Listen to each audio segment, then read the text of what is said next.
بسم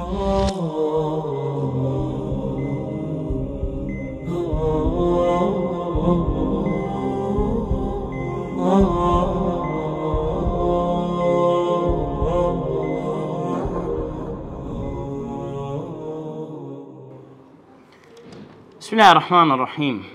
الحمد لله معلم الإنسان، والصلاة والسلام على خير من نطق الضاد،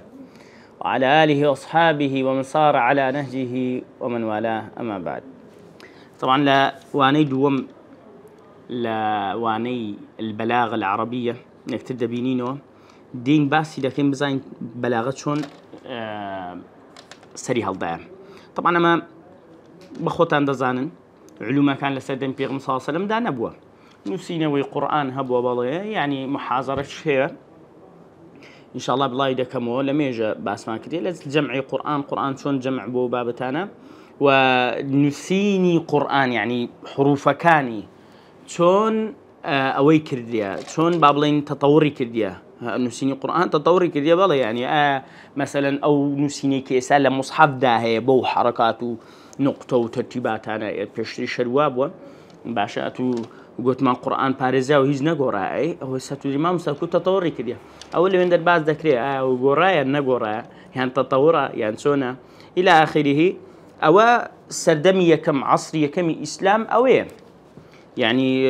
علماء كانش كصحابة كان بابلين علماء الصحابة وتابع كان أوانا كتاب وشتال لبردز دا نبوة علماء كان جمع نكرة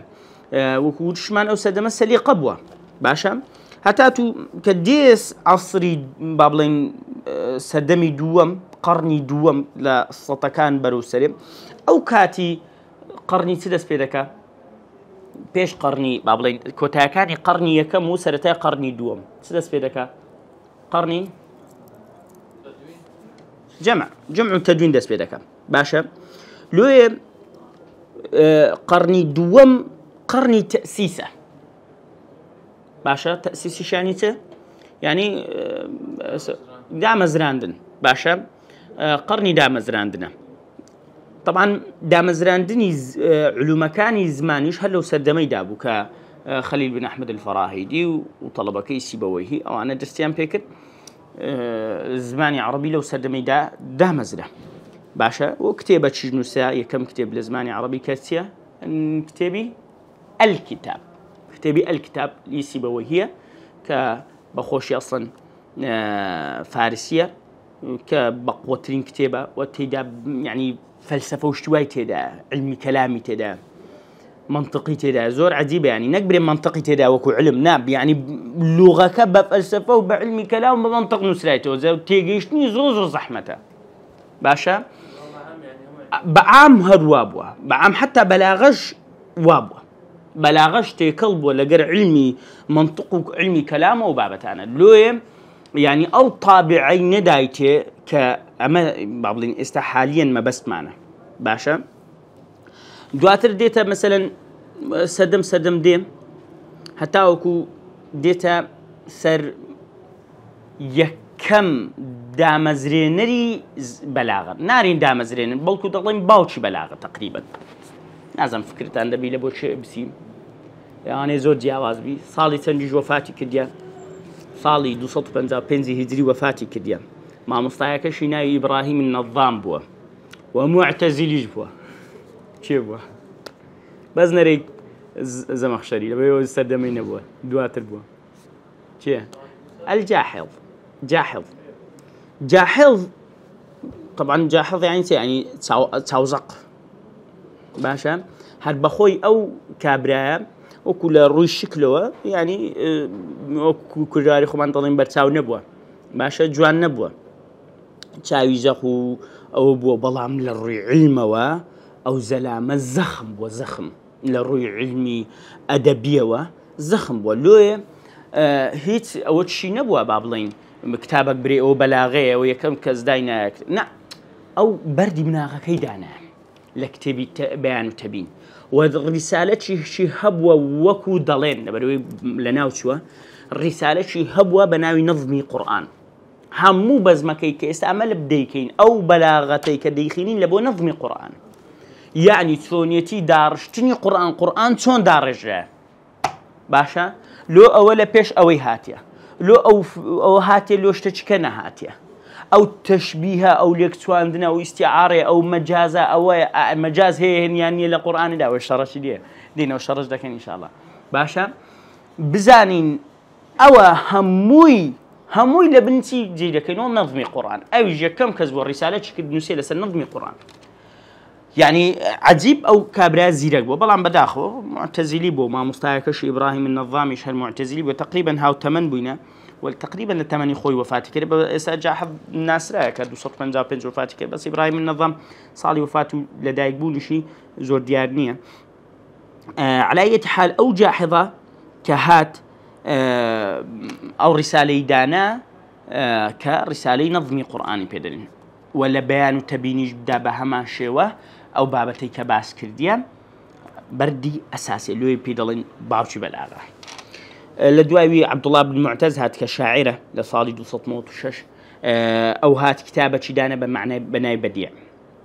بديع كنك أو بديعي كالعلمي بلاغي ده بلاغة بتسع علم دين باسي لكن معاني علم المعاني علم البيان علم البديع بس نك أو علمي بديعي كلا بلاغي داهية باشا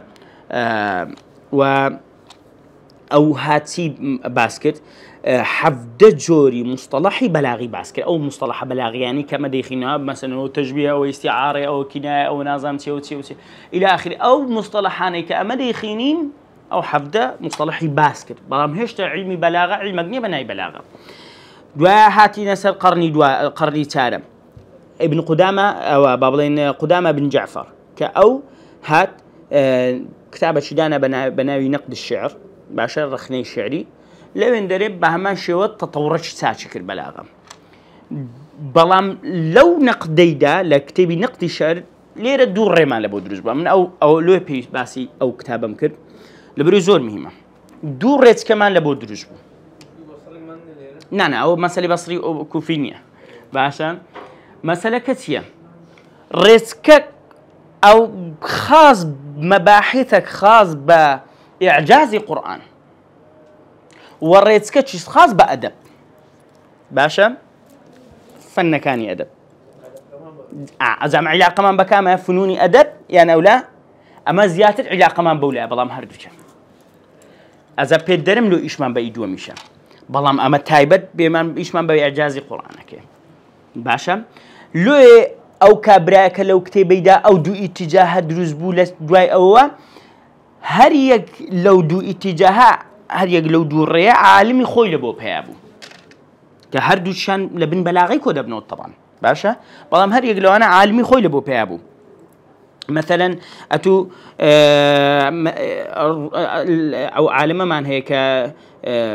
رماني بيدلينما باشا ككتابة شيء دانا بناي النكت في إعجاز القرآن نكتة يعني أو نكتيني كبيبي دكني يعني نكتة كدلين ونكتة قرآنية لزمان عربي قديم نكتة يعني يشتشي كملفت بيشتشي زور شاذ بيشتشي زور جوان بي مثلا أو هبوبة وتعبيري باتي تامجين أوين النكتة برو ليوتيوب ليدا لجوجل ليدا بنوسى النكت القرآنية بيكنين لبونا أو شتاء الزبانة لبوديك أما بحثي لكن لبلاغي ده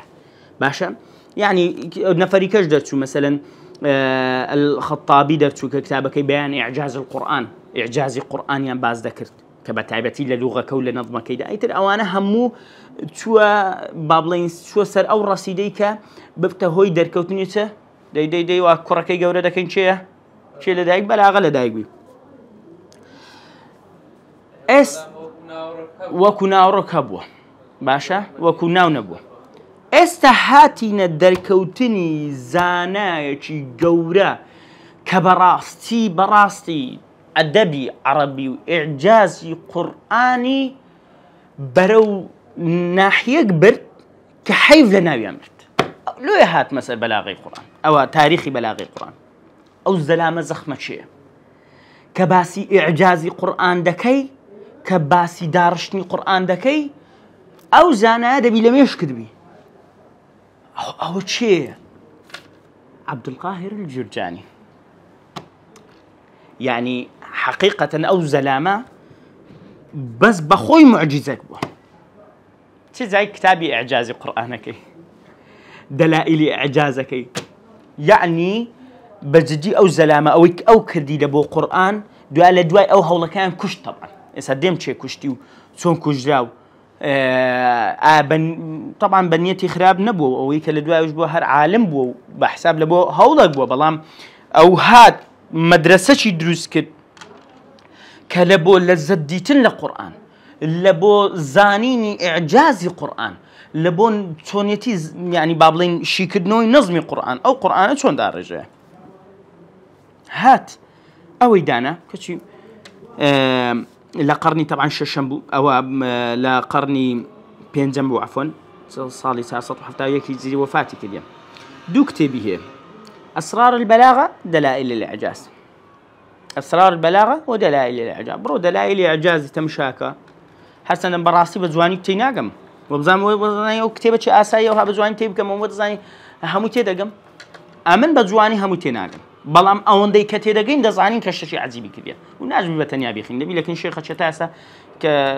كساتشي وامان ندوزتو ليرة بتماني إن شاء الله بمنهزتش بوردي بيخينين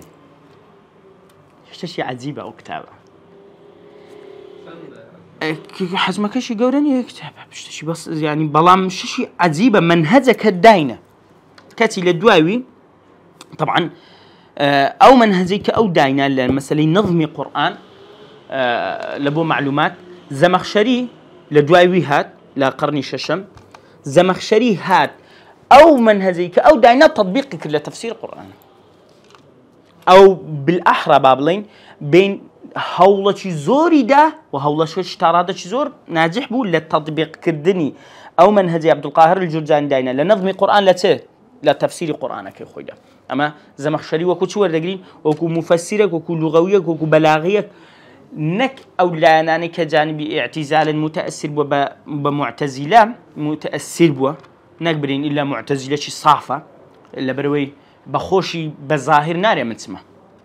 وقرآن تفسيرك شيء أونية ظاهر ديار بمعتزلية شي نازمتية نا بلام يعني عندك عالم ضلين عندك أوي أفكاري معتزلية تدادي بموتشج داربيني يعني هو دور ده لويه عندك سيظلم لي ده كان كأوها تبديع طاطا وتفسيق أويدا كانوا والله زمخشري قيد ببتو لو سردمي قيد ببتو عندك خلقانا كان كبيزنا كبرم هر احتياجي أو نوعانا ناويان بيني فقط أو نوعانا ناويان بيني ميكا تشوشي يونس راوي باشا بخوي دريا من اسمه معتزلي ما والله زمخشري قيد ببتو خوا أقداره صطف الليلة بجدي معتزلي قرابة كان يوسدمي قيد بابنه معتزلي يوسدمي بدين هرتف له معتزلي جكن اعتزالي جكن وبراسته يعني معتزلي يوسدمي هشتاك زوزو بياونا بونا لا تاو معتزلي او جاز علماء قبوليان كدينو حتما زي قبولنينا زي حسابي خوتك لو المهم زمخشري حتى تطبيقك لو كشاف يعني بجدي أواني كديخينو ورد لي دبنو عجيبة لبو مسألة بلاغة القرآن تيجيشتن لقرآن دواهاتي نكن أو عالميكا أو چه أو نظمة إيسا نانا نكجرا نظمك وفكرك ومنهجك سكاكي هاد باشا سكاكي كاكا أو عالما اللي صار لي شصت بستواج هجري وفاتي كديا كتابة دانا ككتابكي زور مشهورة بناويتي مفتاح العلوم أو هوليك عبد القاهر الجرجاني دسي بيكر لمسألة نظرية نظمي قرآن سكاكي هاتو سر منطق علمي كلام وشكردني بلاغي عربي أو بابتك يعني دكواتا أما آقدار بين ئاگداری ئەو خاڵە بین ئێستاکەش لا یەزال لە منهەجەکانی کوردستان لە لای فەقیهەکان چییە؟ کام منهەجە؟ منهەجی عەبدولقاهری جورجانیە یان منهەجی سەکاکیە؟ منطقێکە نەحوو دەخوێنی سەرف دەخوێنی حتى قوافي وأوزاني الشعري دخيني بلاغة دخيني باشا علمي لغة تقريبا بكاملي لزور شوينان دخيني أولا ندى زين بعربي قسام بك باشا كاك أهلا وسهلا نزاني بعربي قسام كي نذوق شي عربيه يعني ك لو يتمشاك أو هم خلافات أنا للقرآن ولا تفسير القرآن أو أنا دروج بوا يككيان له كاركاني أويه يا من ليك لقى عالم كان سوريا دانيشتم ككرديشة باشا لتركيا بوم لقري بابلين دانشتين لدعوتك بيكو دانشتين وتعارفك تاك ما كدو رقمي ورقرتو أنا يعني بخوش ببابش عالمك جورن قوتي يك نقص كاني حزر كاني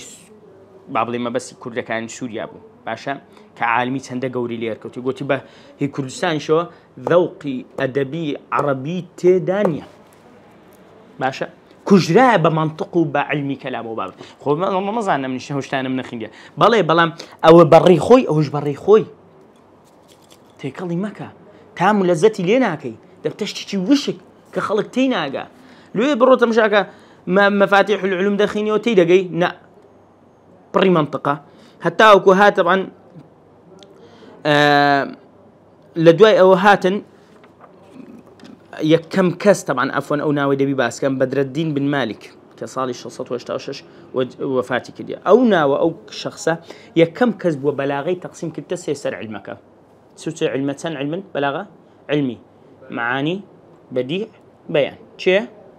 أو كابرة باشا بدر الدين بن مالك طبعا لقرني هشتم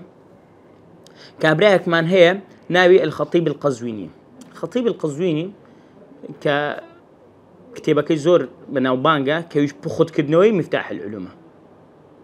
تكتبك يعني ملاني أو كتابة ناخين بي مثلا ناخين بي يعني نزاني ملاني كم تلخيص المفتاح تلخيص يعني سه يعني بخد كدنو يعني بخد كدنوي مفتاح شيء كتابك سكاكية باشا دكات أو هات كرتي كردو آساني كردو يعني بابلين خلقتها تيبقى لا أو بابة أو هات هر أو هاج لبو ما هات هر هاتن أو جاء أو بخد كدنوي تلخيصي مفتاح هاتن شرح يعني نسر نسيو أو بخوي بخوتيتي يا بختي مفتاح العلومة باشا تلخيص المفتاح هاتن حواشي يعني نسر نسيو شرح يعني نسر نسيو تبسيط يعني نسر نسيو كركدنوي دوباره ونازانا متسو هر خزمتي أو دو كتابي يعني دو كتابي زخمن دو عالمي زخمن بلام أو منهجي كأما بيويست مانا لبوتي جيشتن لذت كردن لقرآنه كجرة زور ساكا طبعا بردوام بو حتى لا يزالش إستا أو كتابة أو دو كتابة خزمته زور كلا تعتا سدمي إستا سدمة شيء أكاديمية يعني أو كتابانا زيادة دخوين دري بالله كتابك بلاغيان آسان كردي وكتي جيشتن الحمد لله بلام هيش تاكا نجيشتي تنوصل أو منهزي كعبد القاهر الجرجاني داينا ومحاولات زوري شيء لبو زندي كدنوي ولله الحمد باشا أوج نظري نظمي قرآن إساك كتابة كان واني كبقوة لو سدمي كتابي معاصر لوي بطواني لبابتكاني بلاغتي بقي كتابي بالبلاغة الواضحة من هي علي الجارم ومصطفى أمين كأو كتابة شي بناو بانجا وكتابي أسرار البلاغة من هي جواهر البلاغة من هي سيد أحمد الهاشمي علوم البلاغة من هي لبو أحمد مصطفى المراغي وكتابي بلاغي عربي من هي مقدمات وتطبيقات دكتور بن عيسى باطاهر دكتور بن عيسى باطاهر كليمن ولا السعودية داسي قوتو يعني أكتب أنا كتابي تاكن حقيقة وتعرض مفصلا وأجر حسن كر يعني مثلا كتابي البلاغة الواضحة بدز بخن باشا يعني كتابي البلاغة العربية مقدمات وتطبيقات أو مثلا أو أنا كتابي تاكن وآساني شان كرديا باشا طبعا يسمى براسية وسدم محاولات زور كلا لبون ويكدنوي بلاغي عربي يعني مثلا الدفاع عن البلاغة دفاع عن البلاغي أو أحمد حسن الزيات كأمل دراساتي ماستري وقت خوي إشارتك ما نوكربو يعني أو كابرا حستا حزي كد دفاع لو بلاغتي بكات وتكرب وكت طبعا بمفهوم قديمة كي لبوليس بلاغة بويتو دو مفهوم نويكي كتكرب ولقى مصطلحي غربي لقى مفهوم قديمة كي باشا ولقوا مفهومية مجدمانه شون يك دقيقة بلاغة بمفهوم عبد القاهر الجرجاني نظرية نظم ويك أمام بس معنا لبوتي جيشتن لا قرآن كلام عربي عام أو توجهك بلاغة بوشكي بوكو علومك بابلين كذا خويندري وكو نحو صرف باشا برقة قديمكي أو جهتك بلاغينوي بجهتي بمنهجي غربي استاك بيدلن الأسلوبية أو جهتك سي جهة ما هي طبعا أم دراسي ما استركم لسر قصيدي بردبوة باشا تميم البرغوثي دراسة أسلوبية دراسة أسلوبية يعني أو قصيدة هاتي دراسة كدية بأسلوبية هي بلاغية بجلكو برقة نوعه باشا عقد بين مقارنة بكم حتما أويك أمامها بس معنى توجهي كم عبد القاهر الجرجاني لبو ما درجيك لبو تيجيشن لقرآن تمشاكرني قرآن بلام أجرنا دا تمشى أسلوبيش تشتاكا أسلوبيش تشتاكا بلام بين عندك تعديلات لبو بكين لبو أسلوبية بقنجي لجر أو نظرة إسلامية خمانو عيبي نابي إن شاء الله تعالى دكواتا أو بكرتيو مختصري ولمسألة منهجي بابلين بلاغو تاريخكي لابد سيدادي دين السر يكم درس لا كتابكي البلاغة الميسرة دكتور عبد العزيز بن علي الحربي إن شاء الله تعالى وأخواتنا نسبيرم والسلام عليكم